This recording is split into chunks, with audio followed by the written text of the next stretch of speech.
IBTV Adoni డివిజన్లో నీరు, ఉపాధి, పరిపాలన సౌకర్యాల లేమితో రైతులు తీవ్ర ఇబ్బందులు ఎదుర్కొంటున్నారని జేఏసీ నాయకులు ఆవేదన వ్యక్తం చేశారు. ఆధుని జేఏసీ మంత్రాలయం కన్వీనర్ రామతీర్థం అమరేష్ ఆధ్వర్యంలో రెండో రోజు చేపట్టిన దీక్ష సందర్భంగా మంత్రాలయం రాఘవేంద్ర సర్కిల్ మీదుగా ఒక్క రోజులోనే 10 బురోలో వాహనాలలో రైతులు వలసబాట పట్టిన దృశ్యాలు కలకలం రేపాయి. ఈ సందర్భంగా జేఏసీ నాయకులు మాట్లాడుతూ ఆధుని డివిజన్లో ప్రజలు నీరు లేక, ఉపాధి లేక నరకయాతన పడుతున్నారని చెప్పారు. వలసల కారణంగా రైతుల పిల్లలు చదువులు మధ్యలోనే ఆగిపోతున్నాయని, కుటుంబాలు విడిపోయే పరిస్థితి నెలకొందని అన్నారు.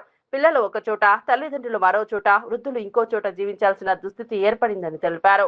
ఆ పండు నుంచి మేము కాస్త పూస్తాం మరి బయటపడతామని చెప్పేసి చెప్తా ఉన్నాం. అయ్యా మరి ఆనాడు మనం చేసాం, మాకు నీళ్లు ఇవ్వండి, నిధులు ఇవ్వండి, నియామకాలు ఇవ్వండి అని చెప్పేసి ఆ రోజు కొట్లాడినాం, పాదయాత్రలు చేసినాం, మరి బైక్ ర్యాలీలు చేసినాం, అయినా కూడా రాలే. మరి ఎందుకంటే దాదాపుగా మరి ఆ రోజు నుంచి అక్కడ చూసుకున్నట్టయితే మరి వలసలు వలసలు వలసలు పోతూనే ఉంటారు. అయ్యా మాకు వేదావతి 10 టీమ్స్లు నిల్లు ఇవ్వండి, నియామకాలు ఇవ్వండి అని చెప్పేసి ఈరోజు అడుగుతా ఉన్నాం. ఆదోని జిల్లా వస్తే మీరు వలస పోవాల్సిన అవసరం లేదు.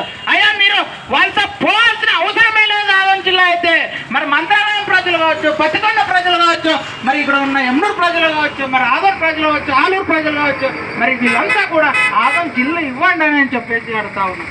అయ్యా ఆదోని ముఖ్యమంత్రి గారు